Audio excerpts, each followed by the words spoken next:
This is a production of Cornell University. It's my pleasure to moderate today's panel discussion. Actually, it's put together by Ira Revels, and I'll introduce to her in a second.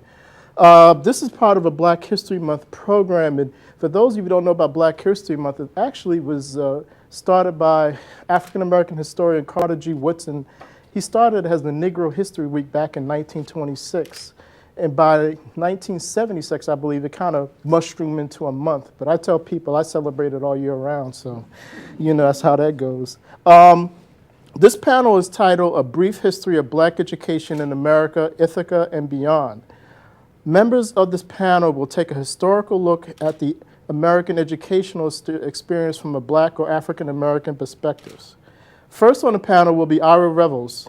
Ira is an associate librarian and project manager for Cornell HBCU Digital Initiative at Cornell University Library. Ms. Revels was named one of the 2006 Library Journal's Movers and Shakers. She is the project manager of a collaborative digital initiative at Cornell University Library that involves the Historically Black College and University Library Alliance, the Southern Eastern Library Network, and 20 HBCU libraries. She has served in this position since 2005 and in numerous positions within the Cornell University Library since 2001.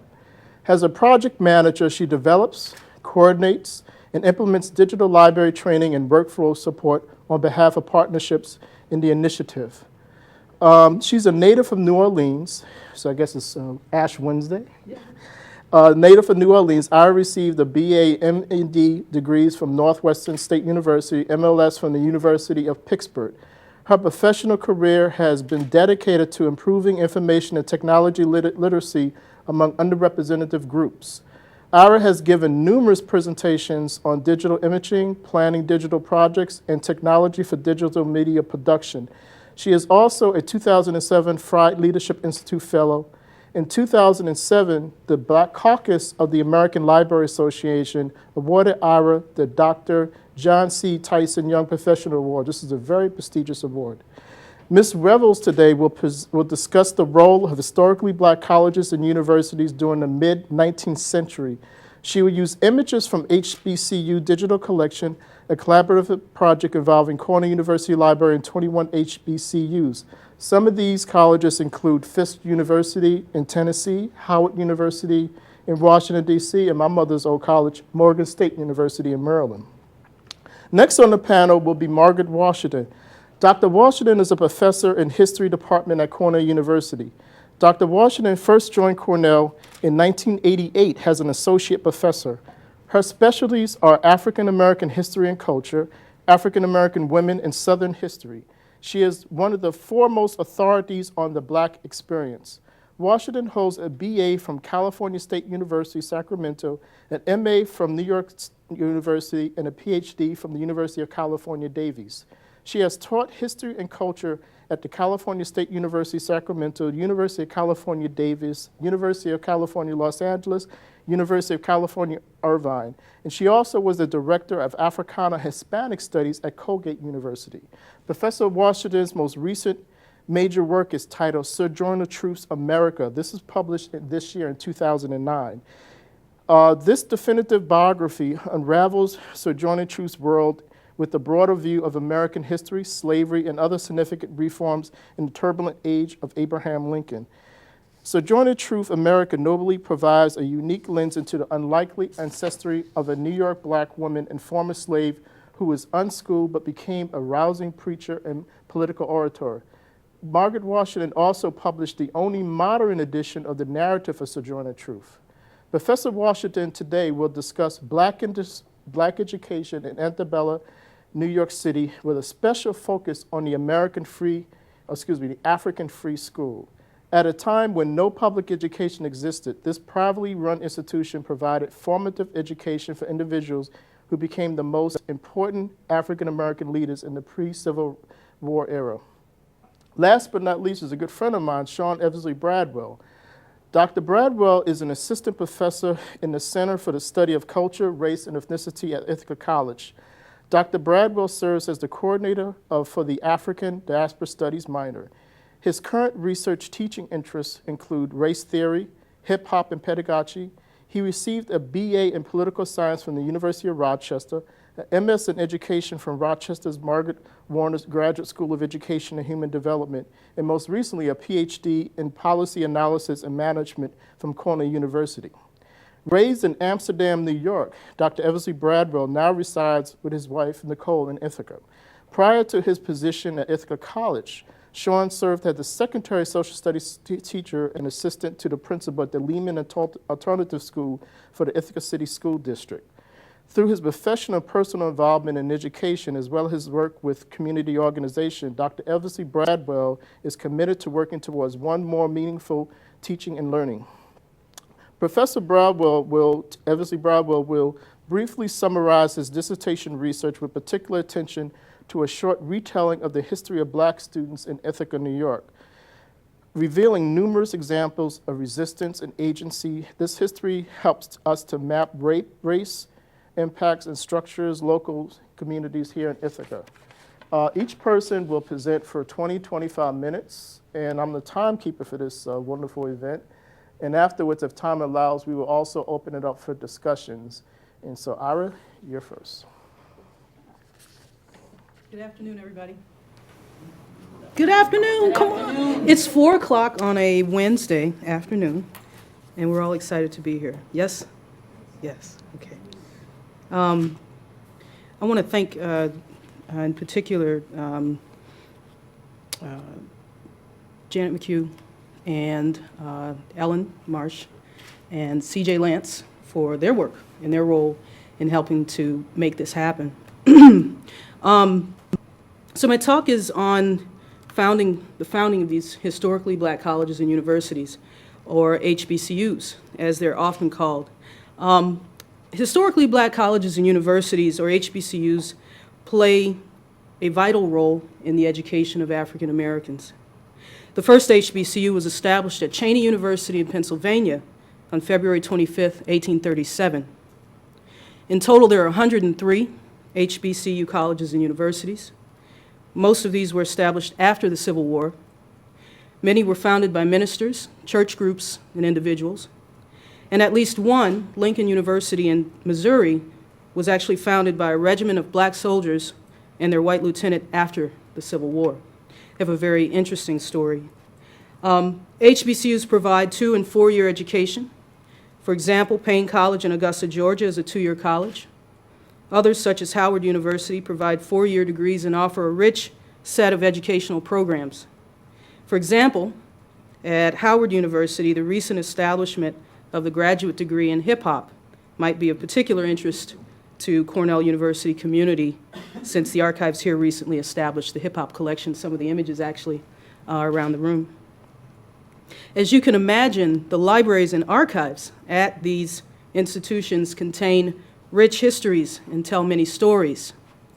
My presentation today will offer you a window into the founding of HBCUs. The online collection, some of which you see behind me on the screen, documents the diversity that can be found at each of these schools. And my hope today is that you will take an interest in personally engaging the wealth of information to be found in the HBCU Digital Collection. Since 2005, the library here at Cornell has been involved in a partnership to train HBCU librarians in digital collection building. There are 23 partners in total in the project, and that includes the HBCU Library Alliance, the Robert W. Woodruff Library of the Atlanta University Center, and the Southeastern Library Alliance Library Network. Since 2006, Cornell and the 20 partners have received about $850,000 in funding from the Andrew W. Mellon Foundation for training, equipment, software, supplies, and travel to help partners contribute to the digital collection. I'm the project manager, as Eric mentioned, and I help with project administration, provide workflow support and training, and instruction to the partners. One of the outcomes of this partnership is that the HBCU Digital Collection, titled Celebrating the Founding of Historically Black Colleges and Universities, was officially released last year on Valentine's Day. So what I want to show you are some images from the collection, and at the end I have a special treat. One of our partners actually describing images in the Woodruff collection via video. So the first image here is of Atlanta University faculty, and this is from 1905. Can everybody see that okay?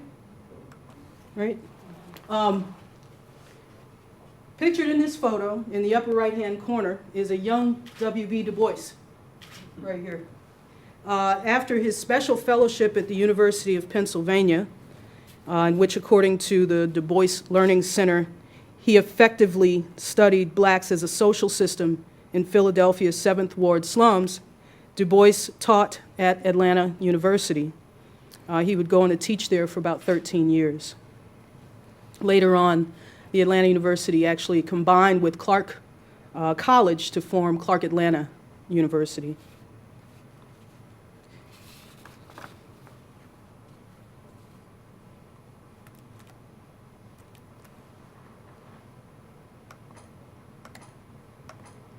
Okay. The second photo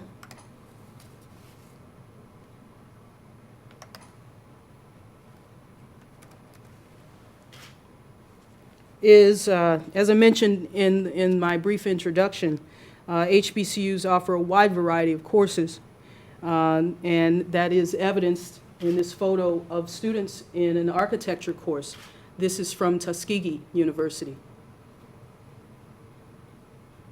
I think you can see students with their drafting boards, drawings back here, and so on and so forth.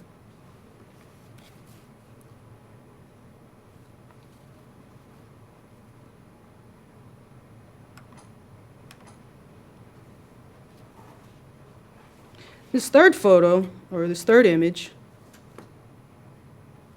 let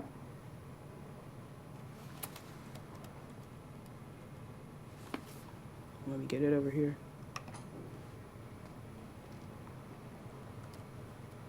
The bigger I make it, I'll have to kind of scroll around. Let me make it a little smaller.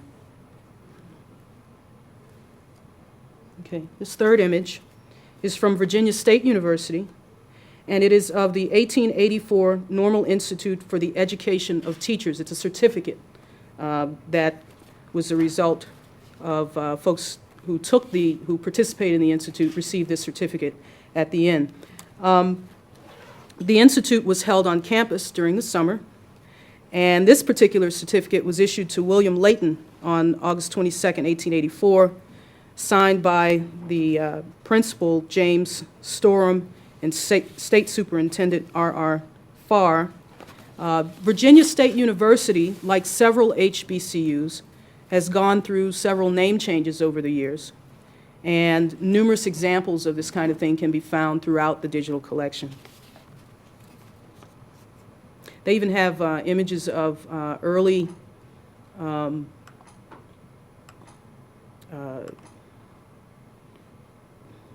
let's see. Go to the next one here. I'm actually going to do something kind of brave, and I'm going to search for this one.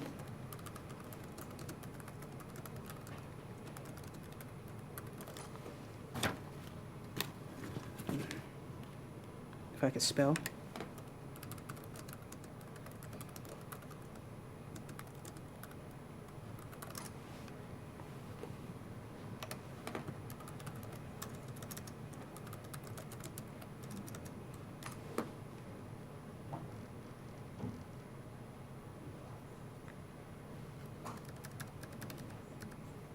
This next image here is from Tuskegee University, and it is of Booker T. Washington and his favorite horse, Dexter.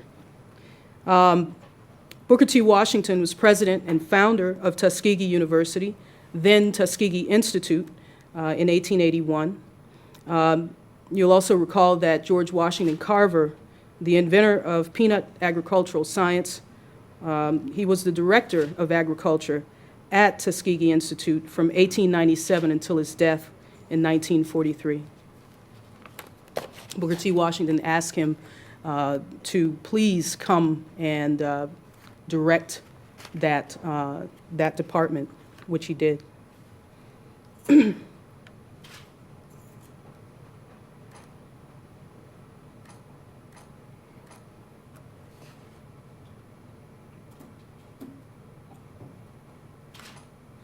The fifth image is a class photo from 1915 at Fisk University.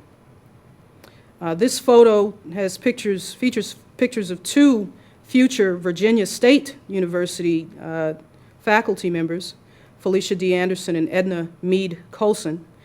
Anderson would write the words to the alma mater and establish the Department of Drama at Virginia State University, and Edna Meade Colson became director of the Division of Education. It's kind of small on the screen, I won't point them out, but this is an example of several of the early classes, or example of some of the early classes of students that can be found in the collection. And if you can kind of see, these folks are indicated here, little arrows, if you can see that. Right now, there are about 6,500 objects in the digital collection, and we've recently added one partner, Lincoln University in Pennsylvania, and we're adding additional partners periodically as people agree that they want to participate. I'll talk to them and see where they're at in their process, see if they have any digital images to contribute. And if they don't, we try to get them some help from the partners who have equipment and training, and they contribute. The final thing that I'd like to show you for my presentation today is a video, and we'll do one video. It's a pretty short clip of one of the archivists at the Robert W. Woodruff Library. And what she's done is she's describing photos in the Woodruff's collection. Now, if you understand, the Robert W. Woodruff Library of the Atlanta University Center services, I believe, 5 institutions: Morehouse College, the Interdenominational Theological Center, Spelman College, Clark Atlanta University, and Morris Brown College. And so they provide library services for all of those colleges. So they have a really interesting collection, as you can imagine, of images from all of those institutions. And so here is Andrea Jackson describing classes and presidents. The class of 1896 at Clark College. And certainly it's lots of men and women, and we love that. This again is undergraduate, where this is graduate level. So, you know, we're extremely proud of, you know, people of color that were achieving so highly back then.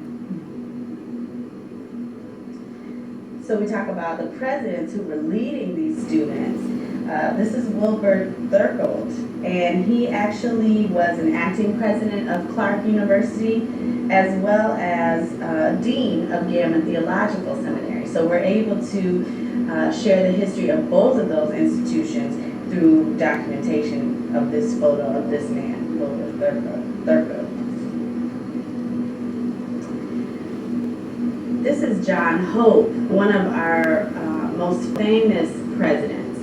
He was a president of both Atlanta University and Morehouse College, and was the first African American president of those institutions. So he was a pioneer for higher education, and really his wife, Eugenia Burns Hopes, is well known for being an activist in the Black community in Atlanta, and really provided a lot of the social services.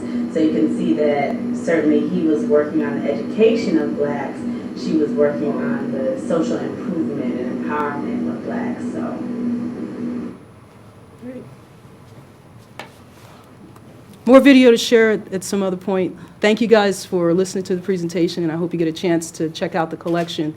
If you have a pen, It's located at http HBCU Digital Library .auctr.edu. That's Atlanta University Center.edu. Can you do that again? Yep. http:// Digital Library .auctr.edu.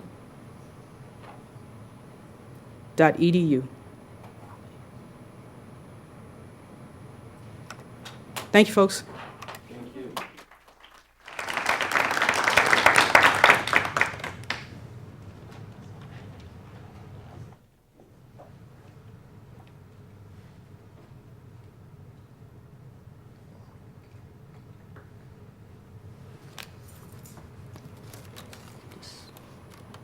You can leave it. I'll just use that. Yes.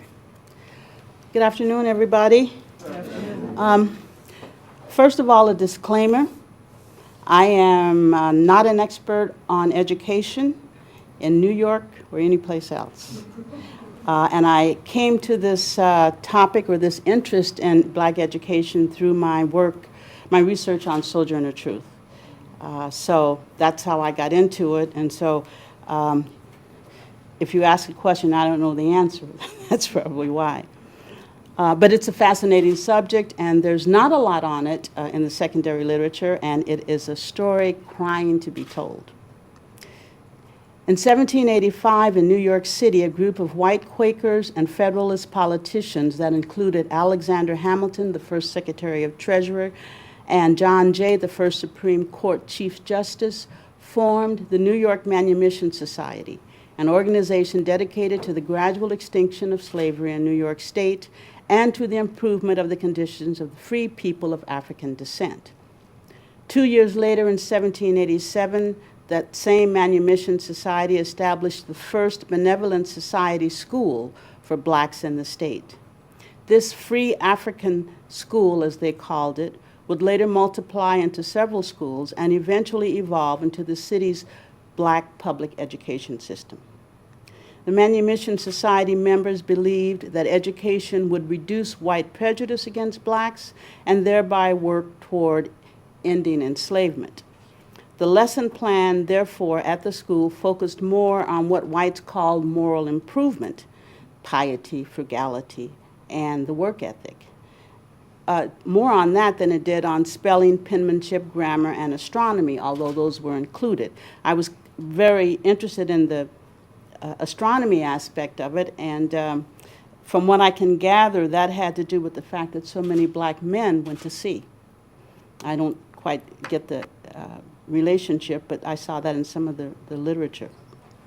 It was also believed that since blacks would only become domestics, laborers, waiters, and the like, there was no need to educate them beyond the upper elementary grades. While furthering this benevolence, the Manumission Society was also instrumental in passing the first state gradual abolition law in 1788, which freed people born after 1799, so in effect it freed no one. But the pressure and the growth of the Manumission Society did bear fruit, because in 1817 the state passed an abolition law to take effect in 1827, which would free all adult enslaved people in New York State. The free African school was thriving in the 1820s. Most of the teachers were white, and the principal, Charles Andrews, was also white. He was well respected by black parents until in 1830, a couple of incidents came to light that caused the parents to rise in protest and call for his resignation. First of all, the principal upbraided a young student because while Mr. Andrews was helping one of the other students, a student went to the door, answered the door, and came back and said, Mr. Andrews, there's a colored gentleman at the door who wants to speak to you. Well, after Andrews spoke to the man, he went back to the student and said, how dare you refer to a colored man as a gentleman? So that was one thing that really upset the parents. And then it turned out that Charles Andrews was a colonizationist, and he was teaching support for colonization to the children. Nonetheless, Andrews was considered a very good principal by some of the students, and some of them fought to keep him. But he was eventually replaced after a couple of years with a black principal. The New York African Free School had some of the most interesting and popular and activist individuals in the 19th century, and I think it's important to just mention some of them. First of all, there was James McCune Smith, 1813 to 1865. He was barred. He went to the Free African School. He excelled there, keeping in mind that the Free African School only goes up to like the 6th, 7th grade in terms of education. But he excelled there, and then he had some private tutoring from his parents. His parents were free, so he was born free. And he was ready for college, or normal school as they called it then. He was not allowed to go to any of the normal schools in the United States, so people in the Manumission Society and others got together and raised enough money for him to go to school in Scotland. So he went to Glasgow University in 1832, where he got 3 academic degrees, including a doctorate in medicine. He interned in Paris, and then he returned to New York City in 1837. Now think of that. He starts in 1832, he gets 3 degrees and interns by 1837. He's back in New York City.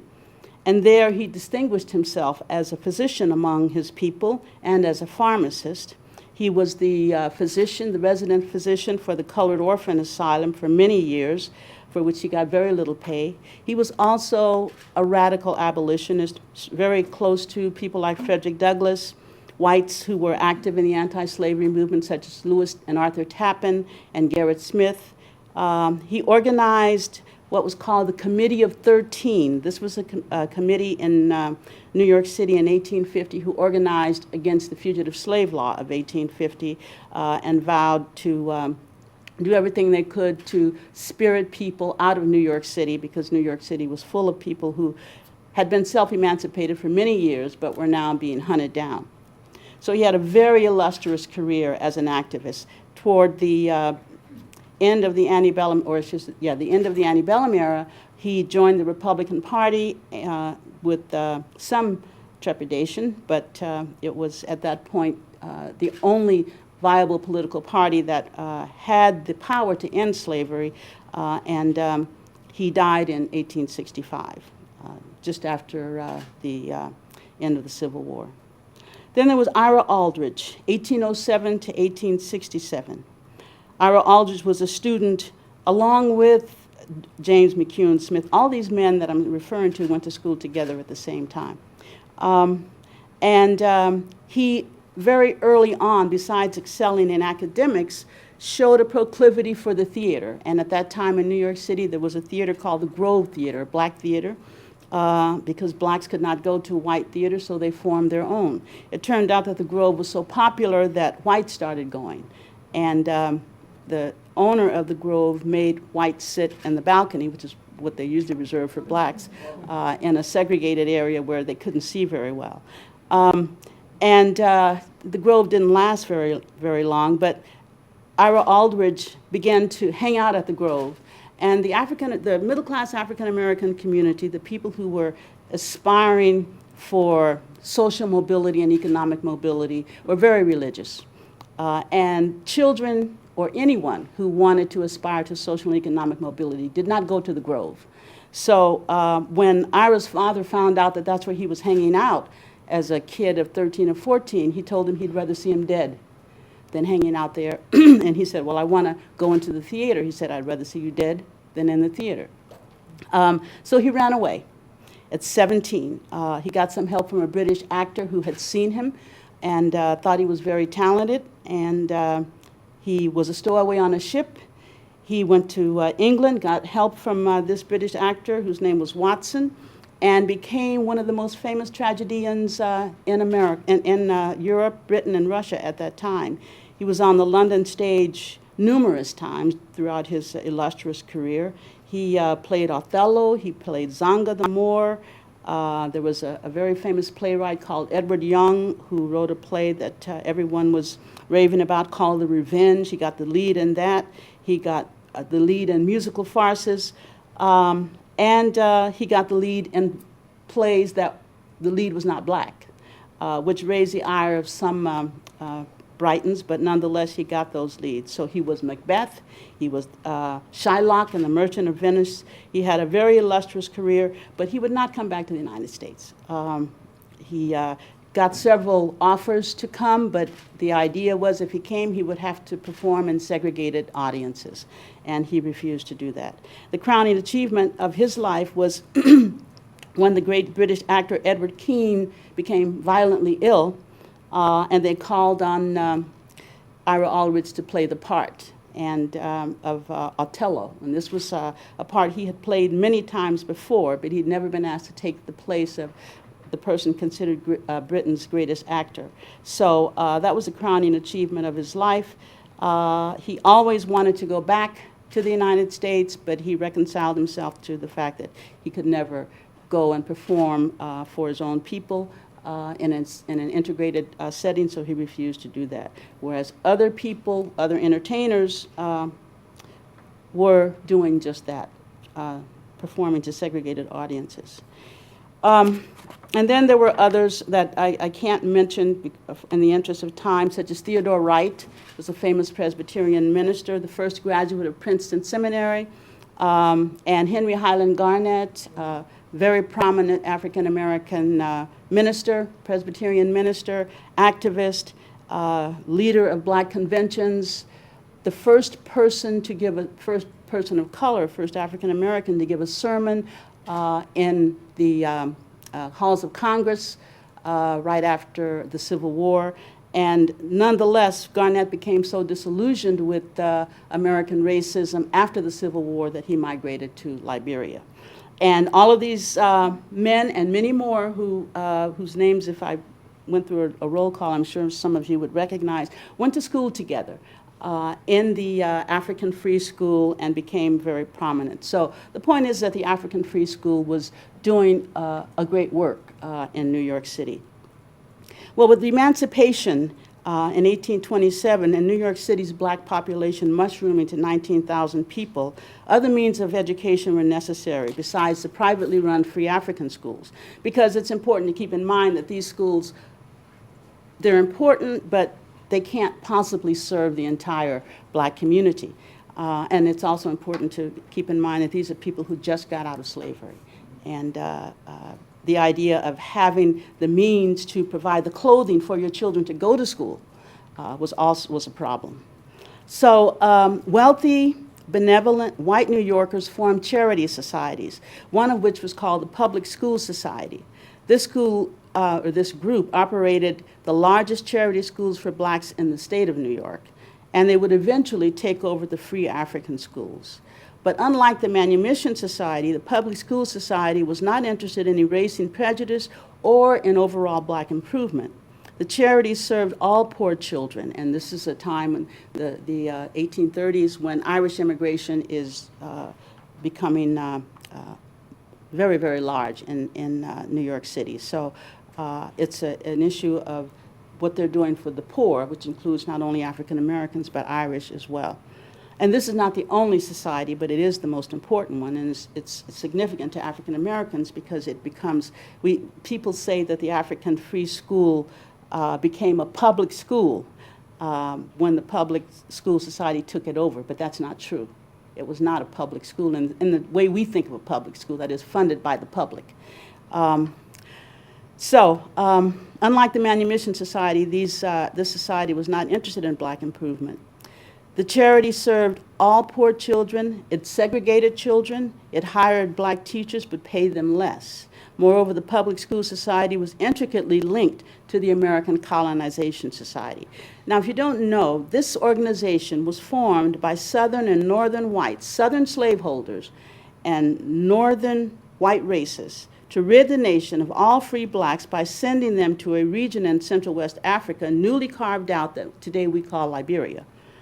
Educating free blacks was necessary for the missionary purposes in Africa, these colonizationists said. And that's what frightened the parents at the African Free School about Charles Andrews. They felt that if he was a colonizationist and he was encouraging their children to think that colonization was the answer for them, then they didn't want any part of that.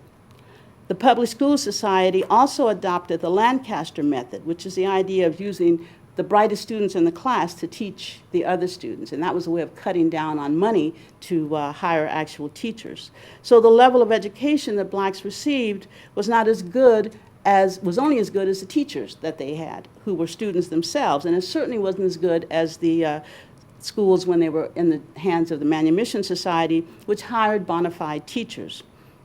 So that, along with the racist rationalization for establishing the society in the first place, meant that black children did not receive a quality education. Nonetheless, throughout the antebellum era, the society, which called itself the Public Society, maintained a relatively tight hold on black education once the free African schools were under their control.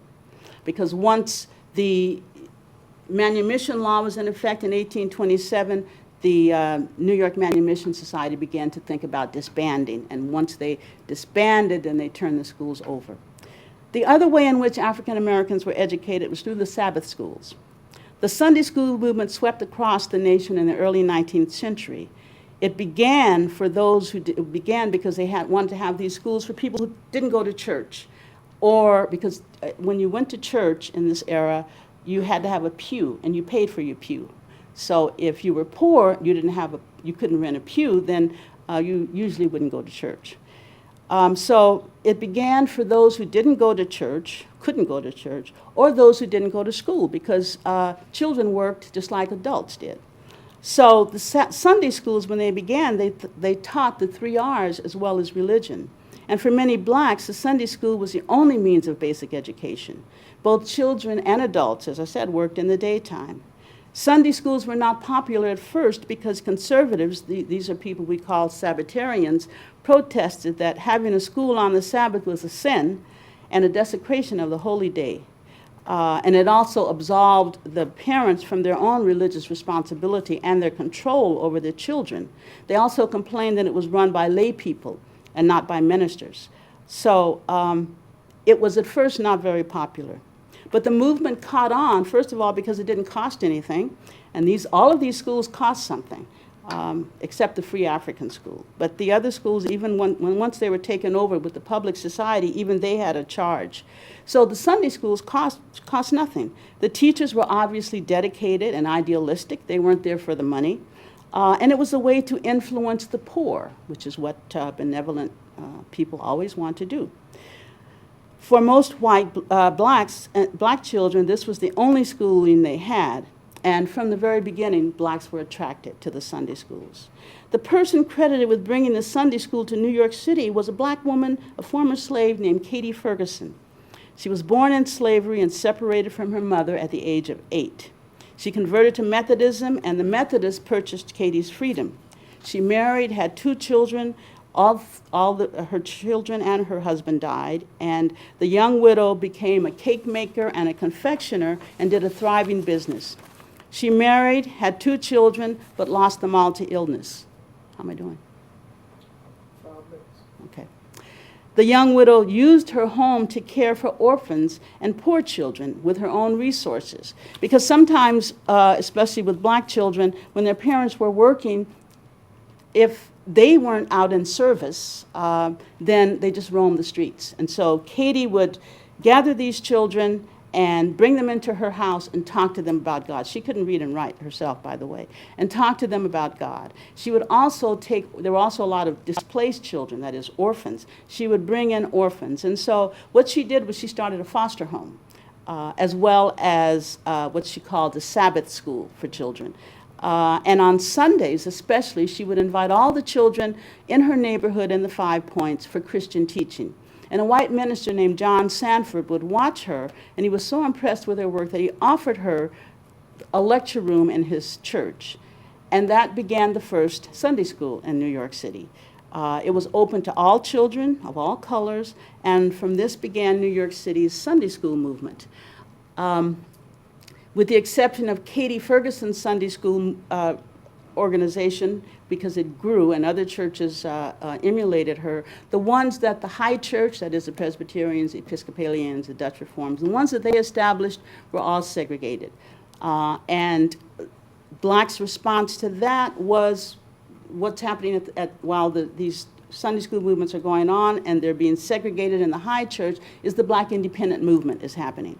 And as black independent churches were formed, these pastors began to encourage Sunday schools in their own congregations and urging the more educated members of their congregations to devote themselves to this kind of uplift.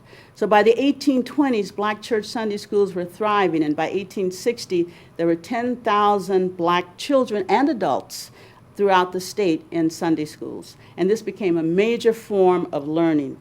Churches had alphabet classes, they had spelling contests to see who could spell out the most verses in God's holy word. Children sharpened their recall by memorizing Bible verses, prayers, and the morals of a Sunday school lesson. And one little girl broke a record by reciting 709 Bible verses at a black Sunday school convention. Then finally, there was the collective initiative within the black community, which is sort of related to the Sunday school movement, but it's also separate. Because as rural blacks began to descend on the city and black churches set up these Sunday schools, they also decided that they needed to set up night schools because adults needed education as well as children. And so they set up adult night schools. They charged $1 per quarter, and they had very little results, sometimes for obvious reasons, because first of all, when you consider what African Americans did for the living for the most part, they were domestics, they were tub carriers, they were chimney sweeps, they were coachmen, they were peddlers, occupations that required that they work 12 to 14 hours a day. And after that, they obviously didn't have much energy for mental acuity to take a literacy class. So the churches made this opportunity available, but they always complained that people weren't taking advantage of it. And then there was the Phoenix Society, because much of what I've talked about has been, actually all of it, has been about elementary education. And African Americans insisted that they needed higher education. There was no high school for African Americans anywhere in the North at this time. So in 1830, an organization was formed in New York City called the Phoenix Society. It was a group of black intellectuals and a few white supporters, one of whom, Lewis Tappan, was one of the important founders of a number of HBCUs in the post-Civil War era. So their aim was to promote the betterment of their race through literature, mechanics,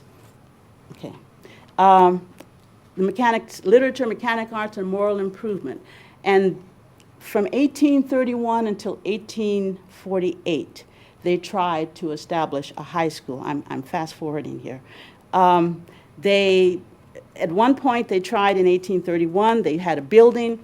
They set up teachers. They had 2 teachers. All of the times that they did this, their teachers were white because they were trying to teach classics. They were trying to teach Shakespeare. So they wanted people who had higher education, and their teachers were from Amherst. One was from Harvard. These schools would last for a year. One lasted for 3 years, and they simply couldn't sustain them. 2 reasons apparently why. One activist said it was because black people did not have the kind of lucrative jobs that would allow them to contribute to these schools. Another, Theodore Wright, whom I mentioned as one of the African Free School graduates, had something else to say. And this is what he said. Our schools dwindle and die, our churches are crippled and dragged, and our learned men are driven from the country for want of contributions, while our porterhouses, gaming tables, and theaters receive from our pockets their tens of thousands. What are we waiting for? Do we expect or wish our white brethren to drag us from our poverty, ignorance, and degradation without effort on our part? So on the one hand, one person is saying it's because of the economic position blacks are placed in. Another leader is saying it's because we're not helping ourselves enough.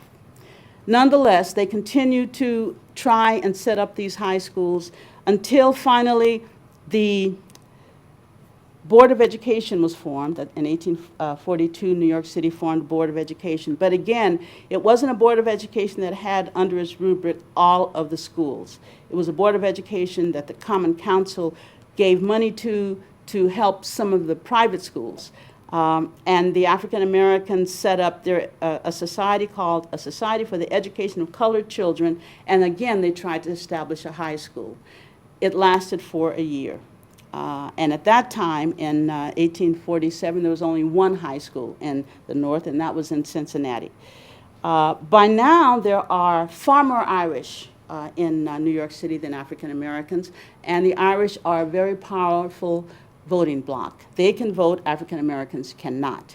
So African Americans are afraid they're going to take over the public school system, and because of this labor antipathy, this competition between blacks and Irish, that they will be pushed out of getting money for their school system. The Board of Education is sensitive to that, and so what they do is they take the Irish Catholic schools and the public education society that the African free schools were under, and they put them all under the Board of Education. And so that gets rid of the little private school motivation of trying to get money from the city, and New York supposedly opens up so that you don't have segregated schools. And of course, we know that that's not quite what happened. But in policy, that was what was supposed to happen. What we do know is that New York students of high school age were able to go to some high schools. The high schools were once, all of these schools came under the Board of Education and were taken from the Public School Society and the Catholic societies. Then African Americans had an opportunity to go to public schools. They were integrated, and so there were situations where they would be told that there was no room because they didn't want black students. And so on the one hand, the schools are supposed to be open and integrated, but on the other, one of the failures was that in the segregated situation, the African Americans would have been able to go to school as blacks in their own environment. But once that was no longer an option, then they were sort of at the mercy of the Board of Education and the goodwill of people in a neighborhood in terms of allowing African Americans to go to school with whites. But it was a mixed blessing, and this is the situation for African Americans and education at the time of the Civil War. Okay, thank you.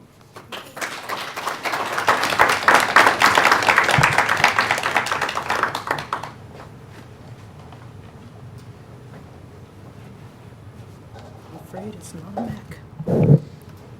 I'm going to try to do a couple of things. One, incorporate some of the ideas, the historical content that Dr. Washington was talking about, as well as the use of photos that Ms. Revels did as well, if we can find a way to make this happen. I began doing this research in Ithaca. Well, I should actually explain this real quick.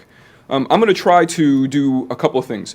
One, there's a film called Resolve, which is talking about the high-stakes debate. And in this film, they're talking about the human brain is capable of consuming about 700 words per minute, that we may not seem that we can sort of consume that much information, but that in reality we can. And so I'm going to let images play in the background without referencing them at all. But they're images that I've gleaned from local Ithaca history, from these archives, from the History Center archives, from the Ithaca City School District archives. In hip-hop, there's a phrase called crate diggers. And that sort of digging in the crates and finding all these images was part of the research that I did above and beyond reading reports of the Ithaca Black Council or the Fugitive Slave Act that's taking place. And so as these images stroll, I'm not going to reference them, but assume that you can multitask and consume multiple forms of media, me talking at you and these visual images that are coming up. So my research begins all with local Ithaca history and the experience of black students in particular about going to schools in Ithaca, New York. So this talk is a story. It's not a children's story, though young people are prominent.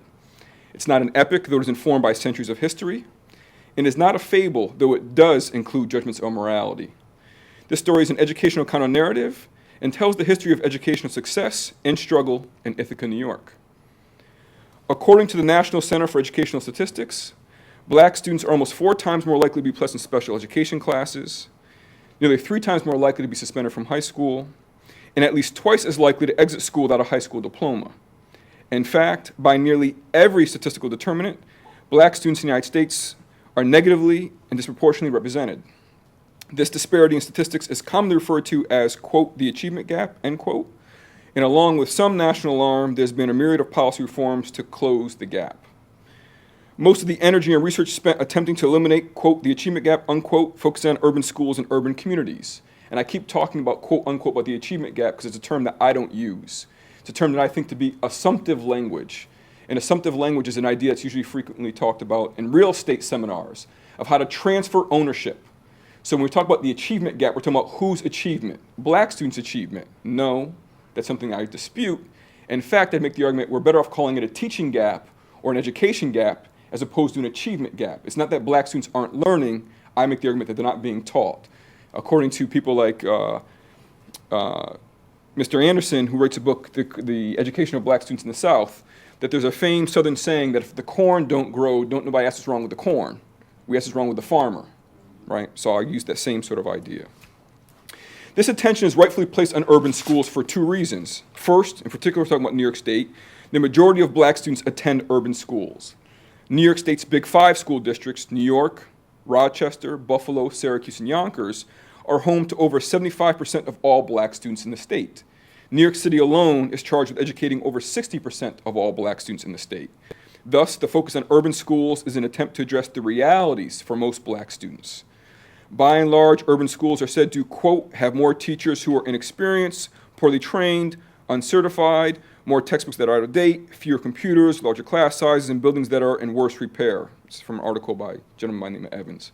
So we have an idea of this notion, and I would make the argument that urban is always code word. Suburban is racial code word as well, right? Whites, middle class, right? Urban is code word for drug-infested, poor, poverty-stricken communities. And so when we're talking about urban schools, those sort of racial code words all apply to urban education as well. Right? Others talk of gross underfunding, lack of qualified teachers, inadequate resources, and decrepit infrastructure as the most cited contributions to our failing urban schools. On the contrary, suburban schools typically experience none of the above. On average, suburban schools have the highest per pupil expenditures, state-of-the-art facilities, access to the best and, quote, most qualified teachers, whatever that may mean, and a wide range of curricular as well as co-curricular options. Despite the absence of factors frequently identified as causes of racial disparate outcomes, the achievement gap in white and minority students in suburban schools is actually larger than the national average.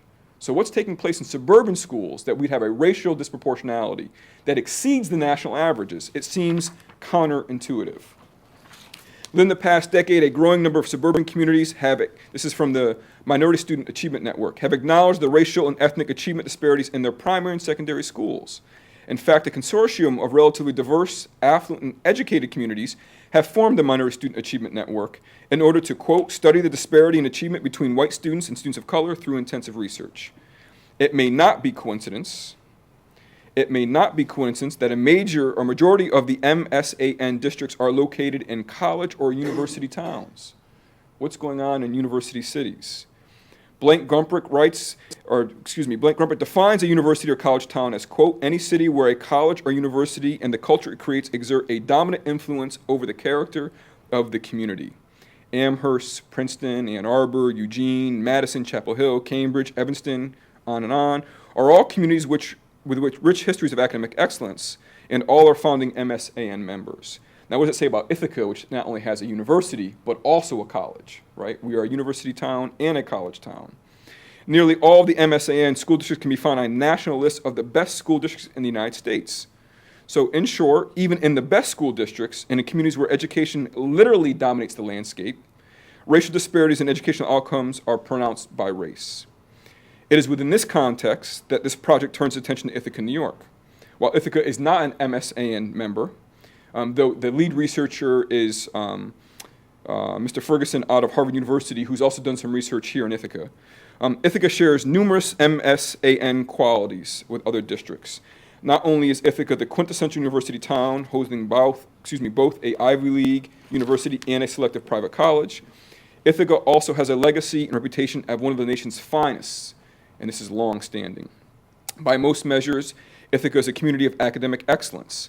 In the Ithaca City School District, more than half of the high school students enroll in honors classes, more than 80% graduate, attend four-year schools, and nearly 15% of all graduates go on to attend Ivy League institutions. We are the envy of most districts across the nation. Ithaca has an active drama club, an award-winning orchestra, and nationally ranked science clubs. As evidenced by the ICSD's academic excellence, Ithaca High School repeatedly appears on national lists of the best high schools in the country. This year, we are ranked number 393rd. That's out of 20,000. So out of 20,000 schools, we're in the top 90th percentile, and that's down. When I began teaching in Ithaca City School District in 1996, the year 2000, we were ranked 83rd in the nation, right? So despite the fact that some people may see a slip, we're still in the 99th percentile in many respects. Given the fact that there are over 20,000 high schools, Ithaca State puts us pretty high. However, the data found in the ICSD Annual Equity Report Card reflect many distressing trends reminiscent of the national data. The Equity Report Card indicates that black students in Ithaca schools are far more likely to be suspended, more likely to be identified as special education students, less likely to be enrolled in AP and advanced classes, and less likely to receive a high school diploma. In fact, according to a front-page newspaper article, black students in Ithaca experience roughly a 50% chance of graduating from the best high schools in the country. This listing of statistical disproportionality by racial classification could continue ad nauseum. There are pronounced racial differences in math and language arts test scores, school participation in clubs and extracurricular activities, school awards and recognitions, dropout rates, what I call force-out rates, and more. All of these disparities have been thoroughly documented in local media as well as annual equity report cards. But more importantly, to compound these disparities in discipline, achievement, participation, test scores, and the like, there is the existence of racial tensions, racial violence, and racial hostility. These tensions have become violent, and school fights occur episodically, if not cyclically. In fact, the aftermath of the two most recent altercations in 2004 and in 2008, over half the student body stayed home from school in fear of increased racial violence.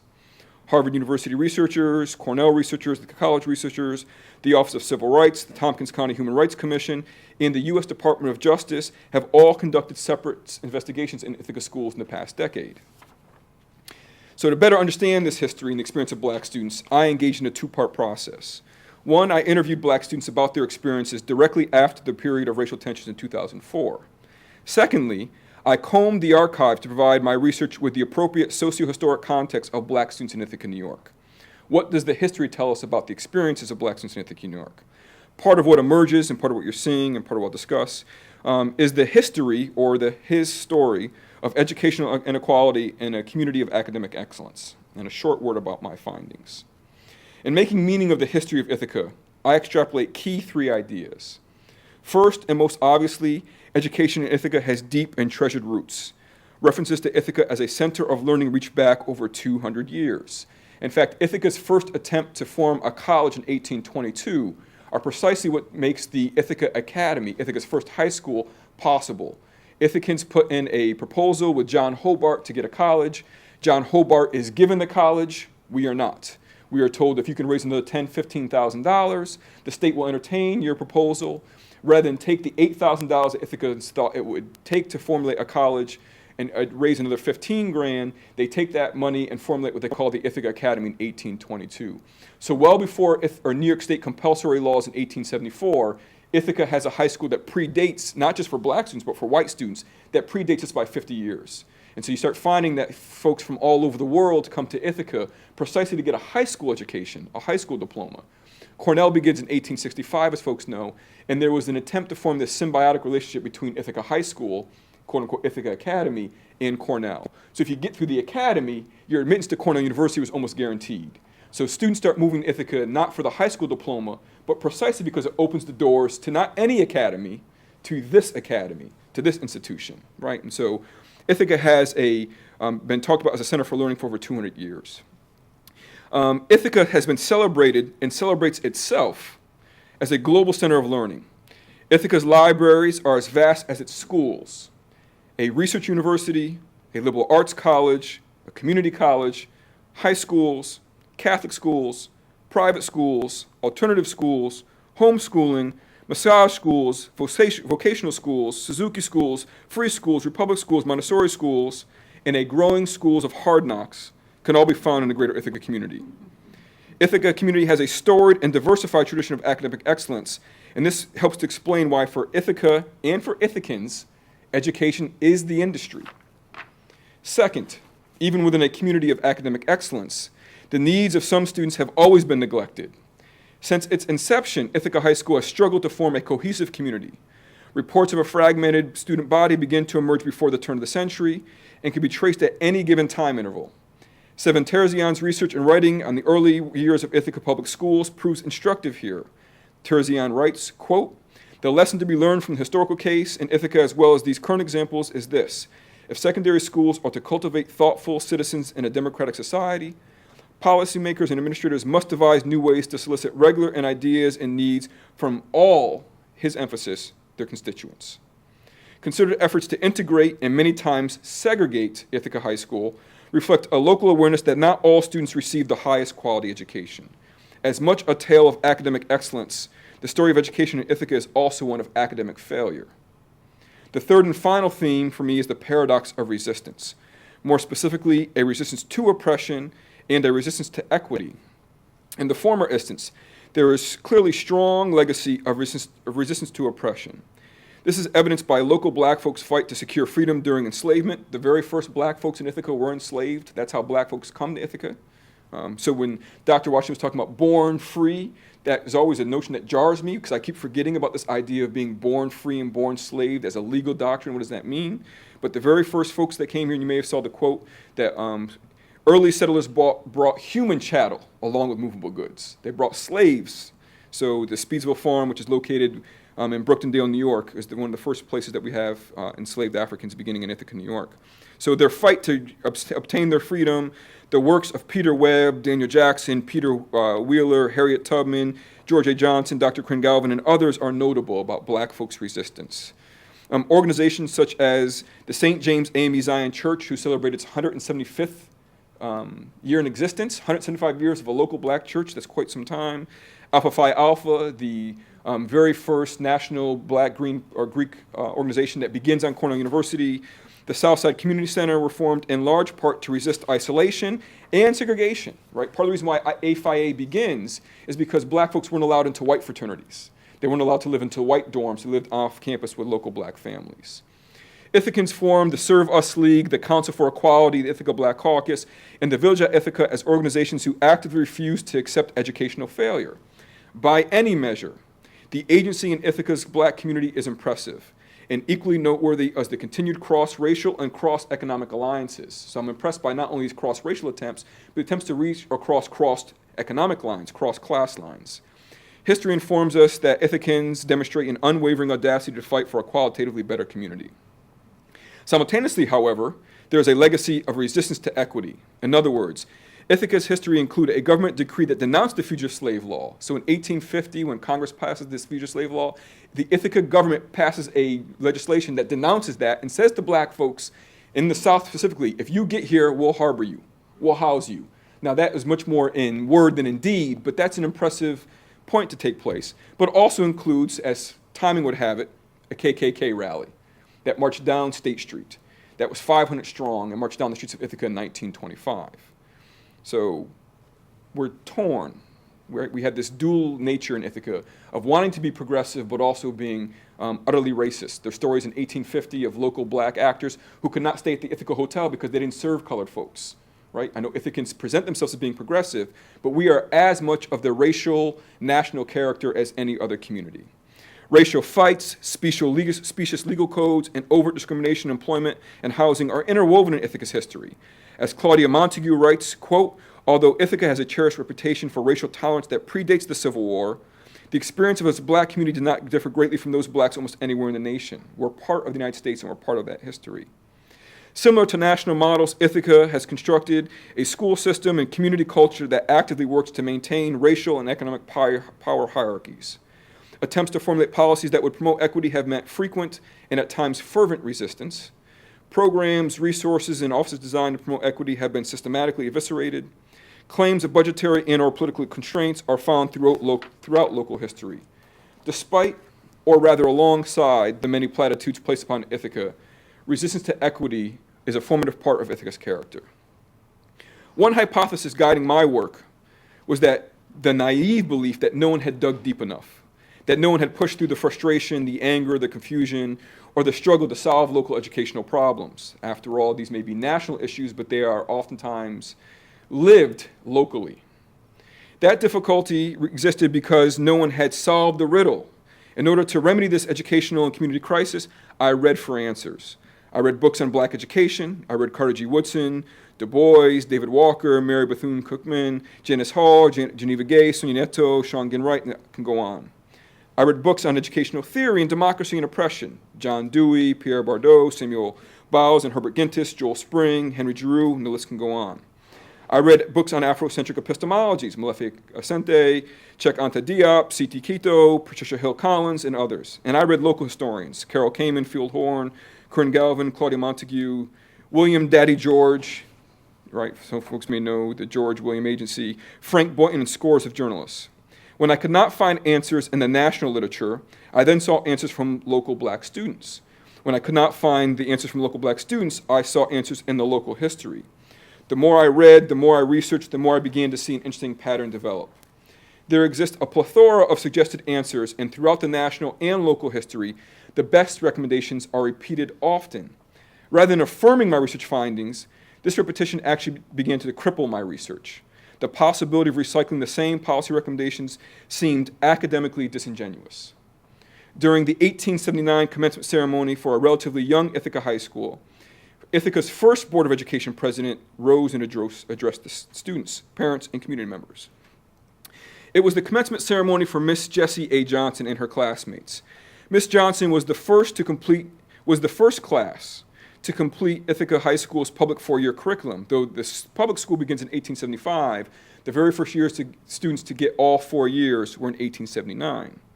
Miss Jessie A. Johnson, the daughter of George and Mary Johnson, was also the first black graduate of Ithaca's public high school, receiving her degree in the scientific course. It is quite possible, even likely, that Miss Johnson and her family were somewhere in the audience. George Johnson is instrumental in Ithaca history because he's part of the Underground Railroad. He's Ithaca's most famous and widely known Underground Railroad conductor. So to have, in black studies, we frequently talk about the connection between education and liberation, right, or education and freedom. So to have the very first graduating class have Jessie A. Johnson, the daughter of an Underground Railroad, only affirms the connection between education and liberation for me. And I guarantee most black students at Ithaca High School don't know that history. Most folks in Ithaca don't know that history, that the very first graduating class contained members that were freedom fighters in many respects, right? So as they're in the audience between the readings, the essays, the orchestra selections, and the congratulatory remarks, the Johnson family would have looked on as the board president, E.S. Esty, rose and spoke the following, quote, "Do not receive these diplomas merely as certificates of acquirements and success already achieved, but rather regard them as the keys which shall unlock for you the doors of the colleges and universities." So your high school degree was solely a key to get you on to the next level. That's how Ithaca High School begins. That's why it exists. "Regard these as but the stepping stones by which you may go higher." Esty says, "Always room at the top. Although the lower and middle ranks jostle each other in competition and struggle for position and support, how serenely the comparative few who attain eminence stand both in life and history." So he's already talking about the fact there's a resource struggle between the have-gots and the have-nots.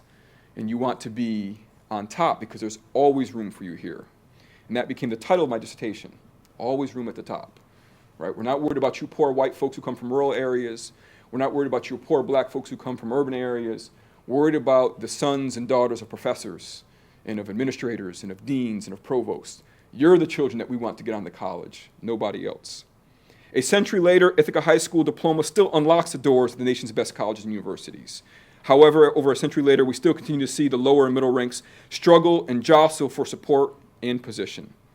Esty's early influence in the formative years of Ithaca High School help Ithaca to create what they call Cornell's largest fitting school. I'm not sure if anyone caught that slide when it came up. But that was from the Ithaca High School yearbook. So Ithaca High School is selling itself as Cornell's largest fitting school, a public institution trying to get folks onto, at that point in time, beyond the land-grant institution, a private education, right? So it's one of the best secondary schools in the nation for many reasons, but regrettably, far too many have yet to ask, why is there always room at the top? And as I close, the student interviews provide some answers to this question. While there are certainly differences found in the student experiences and the commonalities that emerge from the interview transcripts prove to be the most instructive here.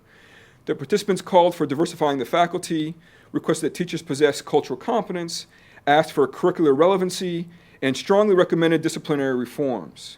There was also a general sense that the district could and should do more to permit a climate of comfortableness and cohesion. From these voices, specific policy initiatives were formulated by centering the experience of black students who participated in my study.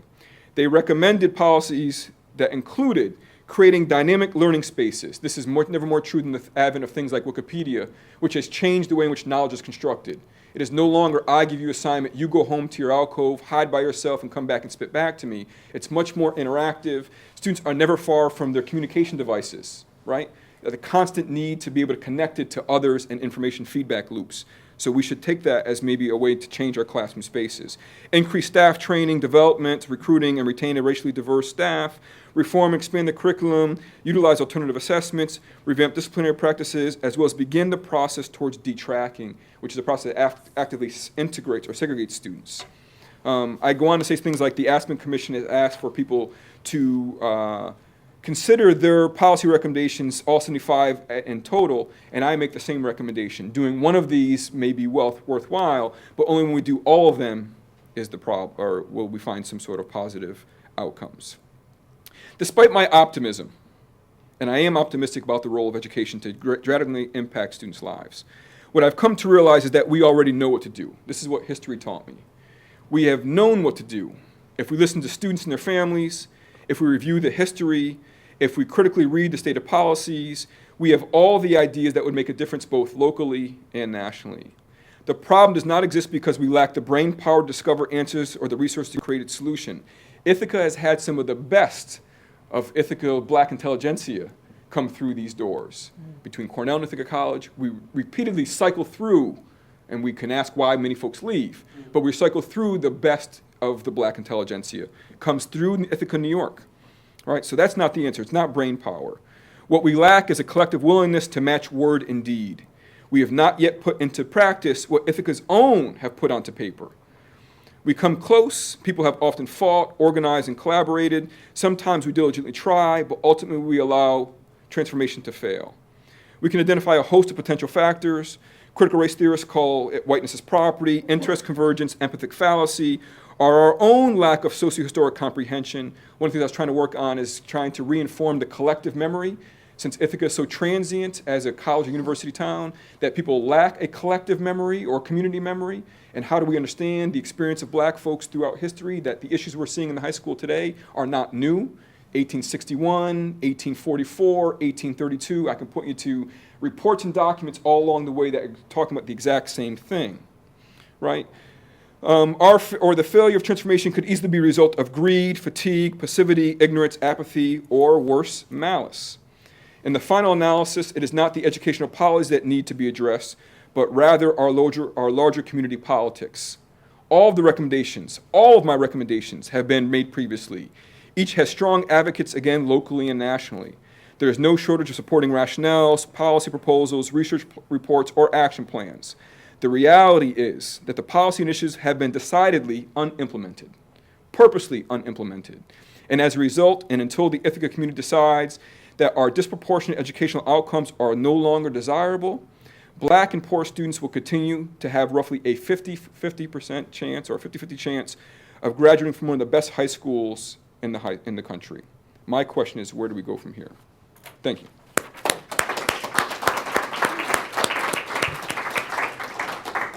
I want to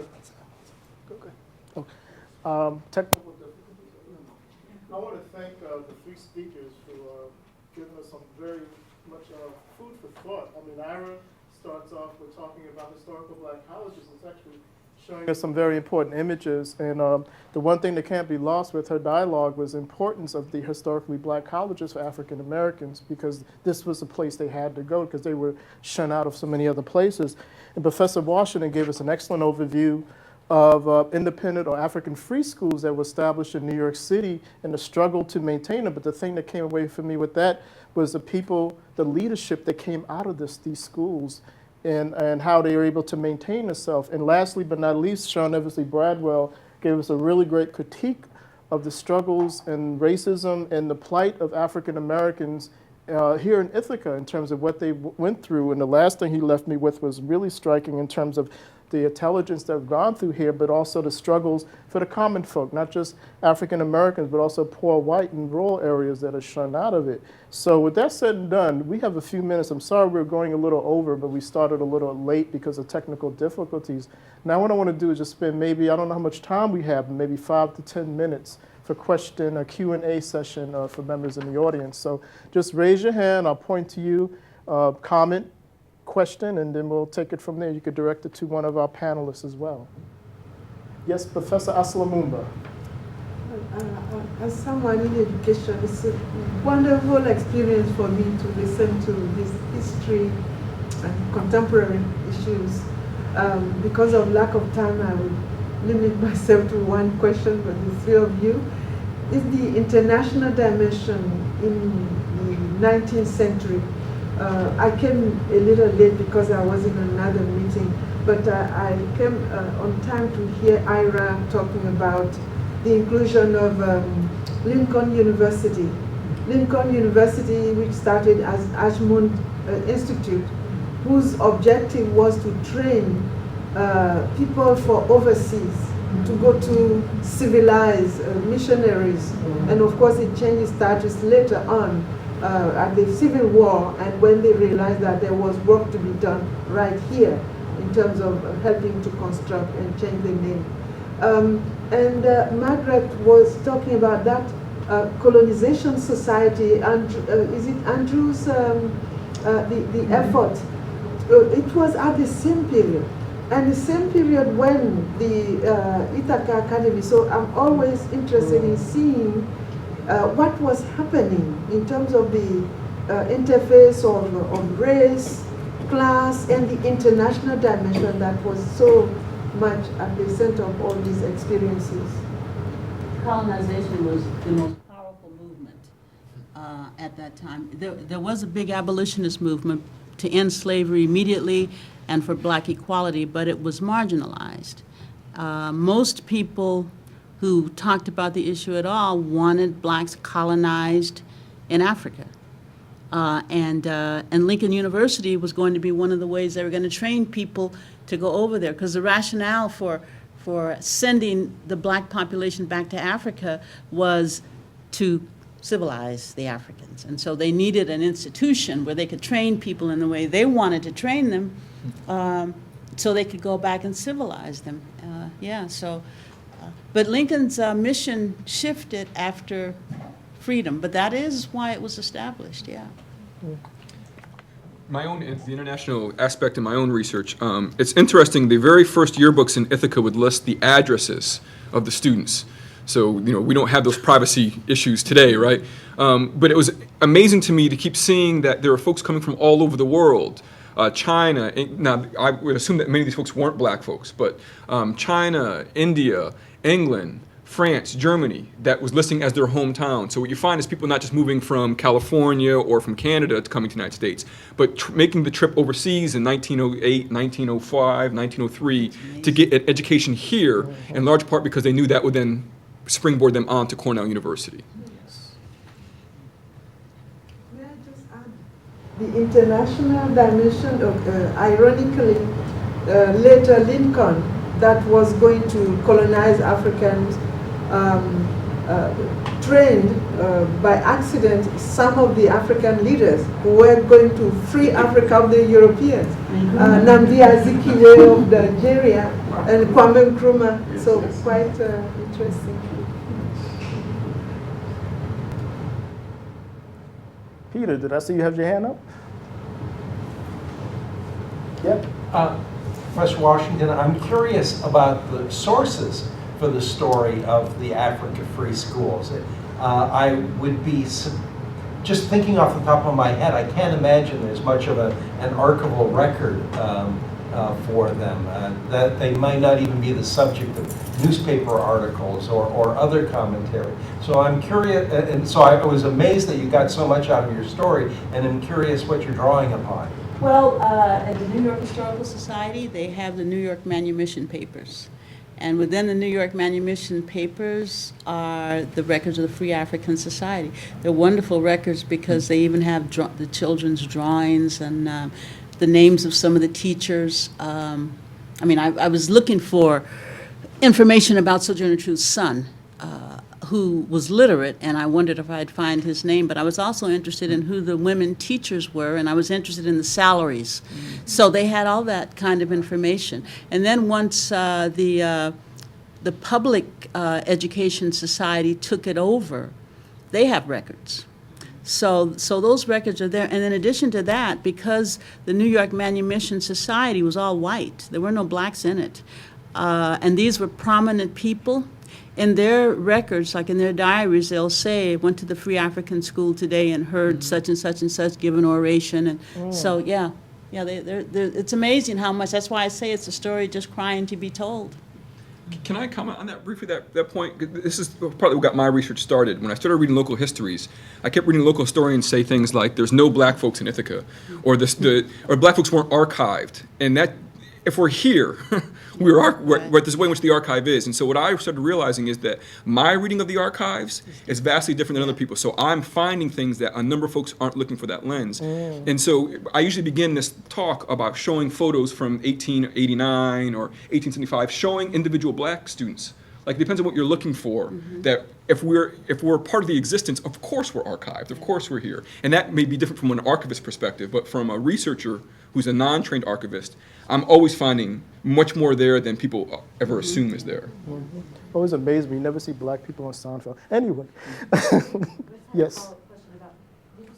About the Ithaca High School records about the international students. I just didn't get the connection. Where did you see the? These are in the first yearbook. So In the if you go, yearbook. if you go down to the public library, which has, I think the first yearbook is in 1906 or maybe 1905. And also, I'm curious about the picture of the African American students. I'm an IHS alum, and that looks like around when I was graduating. It must have been 1970s. It was 1968, and I show that picture. I show that picture in particular because people oftentimes say that there was no connection between college students and students in the town, which is laughable because the first black students at Cornell University could not live on campus, right? They are barred from living in the dorms, and so they lived with black families. And so, that's partly why A Phi A begins at St. James and not on campus. But I show that picture in essence to say they predate the Willard Straight takeover, and many of those students that are in that photo were connected to the folks who took over Willard Straight Hall. There was a symbiotic connection between the high school students and some of the black students. Yeah. I got two separate questions for each one of the panelists. Let me start with Ms. Revels. The consortium, how large is it, and what is your expectations for its growth potential of bringing on other HBCUs? Yeah, right now we have 21 partners, and we're actively bringing on other partners. All of the partners are members of the HBCU Library Alliance. So in order to contribute to the collection, you need to be a current dues-paying member. And there has been quite a bit of interest among the members. They have a semi-annual conference. And during that conference, folks have been to, I believe, 3 of them thus far, maybe 2 of them, semi-annual, at least 2 of them. But at each of those conferences, I find that folks are asking questions about how to participate. So definitely, we're adding people as they indicate their interest. Just one other follow-up. I'm a graduate from HBCU. So how can I, and I have a vast network of other graduates, not only from mine but other schools. How can I network and get this information out to them, being an alumnus, and so if their schools are not part of that 21, to get the word to them, or get the word to the librarians or people in hands. Basically, I think if you know of particular people who have an interest, I can send you information that will help you get it out to them, and we can talk. I know your school in particular, Johnson C. Smith, is not a member, and I actually have talked to the library director. So, they're in the middle of their information literacy programming, but yeah, I can talk to you about that. I'll get you offline. Ms. Washington, I'll make it short. I was just impressed, and I'm impressed with all of y'all because of this information that I'm gathering today. You spoke about colonization when the first stages of the school, and what struck me was that you mentioned one of the person of color that was an actor. I didn't check off my pen and paper, write down my notes. And he went over to England. He decided not to come back to this country. Now, my question was it a mindset? Or, because my thinking is that his audience in England was mixed. So, was it the fact that he just didn't want to come back here to the States? Because what was so His different about audience in it? England was mixed. Right. His audience in the United States would not be, Even at that time. even at that time. Yeah, you would have to perform to segregated audiences. All right, and Mr. Sean. Hope this will last long. I like your ending quote where you said, where we go from here. And my thoughts are, okay, for this change, it would be lovely if this change could come from the bottom up. And what I mean from that is parents and students going to school board superintendent. But my thoughts is, since Cornell and IC is tied into all this from your presentation, why can't the scholars at Cornell, IC, and the representative from the school board and superintendent all get together? What's wrong with these minds why they can't sit down at a table and realize all this? A colleague of mine, Dr. John Rabel, one point in time said, who used to be an Ithaca City School District employee, said schools aren't broken, they're working perfectly. They're designed to get the results they're getting. And so I think many in Ithaca don't see. I was having dinner a couple weeks ago with someone who said that they know people who move here for the school district. And I started laughing because I know people who move out for the same reason. Right? So it's a matter of perspective and what your child's experiencing. So for the vast majority of Ithacans, Ithaca High School works phenomenally well. It gets them on to Cornell, to Brown, to, you know, if we're not then talking about the Ivies, there's 300 graduates at Ithaca High School each year. We send more than 30 students per year just to this institution, right? So 10% of the graduating population comes here. Another 20% doesn't leave the area code, right, to go to school. So be it, you know, Binghamton or be it, you know, where the case may be. So that's part of the issue. What I think Cornell and Ithaca College, where I'm working at now, are starting to realize is that the racial disproportionality is actually starting to hurt the recruitment, because there's plenty of diverse faculty who want to come to work at this institution, or not just faculty, staff, who's like, I don't know if I can bring my child to all that drama at the high school. And I've heard that from more than one applicant that we've tried to bring to our center who did some quick research. And so I think now that Cornell and IC are beginning to apply appropriate pressure on the school district, and the community itself is starting to realize it's not the community we want to generate, that if we're really trying to do something different, we've got to have a groundswell of community support. And that's my point. I'm optimistic for the first time in a long time that enough people are on board to have some conversations that are different than what we've done historically. Okay. Maybe one or two more questions. Can you hear somebody that didn't ask? Go ahead. Just a question for you also. Do you have documentation of the earliest black students at Ithaca College or at the Ithaca Conservatory? Yes, 1908, and it's one of the pictures you may have saw. It's funny, we can't identify the student. There's a list of 17 names, and my wife, who does pretty extensive genealogy research, has tried to go through the census and find each of those 17 people. Part of the problem is that we're not sure what the maiden name is as opposed to the birth name, and sometimes race is not listed. But the very first graduate of Ithaca College Music Conservatory we have according to the pictures anyway, is 1908, which predates Cornell. I think Cornell had a black student in 1889, but didn't. We can have that, yeah, sure. In the 1870s, there are black students. They're not African American. They're Caribbean. First graduates at Cornell graduate in 1890, so they're here in 1886. Maybe that's the part that I'm thinking of, the first graduate. 1886, they come. Thank you. That was Emily Inks, the University Archivist. I want to thank the panelists for browsing. We should give them another round of applause. You know,